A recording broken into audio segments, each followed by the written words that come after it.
آدم کی نسل کے کسی فرد کے قدم ہل نہیں سکیں گے کٹہرے سے جب تک 5 چیزوں کا حساب نہ لیا جائے۔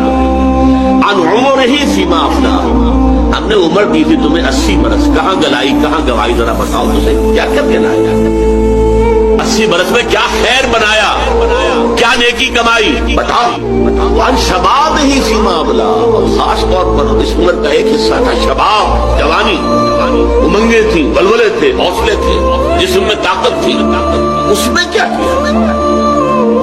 عن مالہ من این اکتسبہ وفیما انفقہ، مال کا پیسے کا حساب دو، کہاں سے کمایا تھا، حلال سے کہ حرام سے، اور کہاں خرچ کیا تھا، جائز میں یا ناجائز میں، گلچھروں میں، بدماشیوں میں، عیاشیوں میں، یا نیکیوں میں، خیر میں، بھلائی میں، اللہ کے دین کی خدمت میں، ادائے حقوق میں، لاؤ حساب۔ اور آخری وعما عملہ فیما علم، جو علم تمہیں حاصل ہوا اس میں عمل کتنا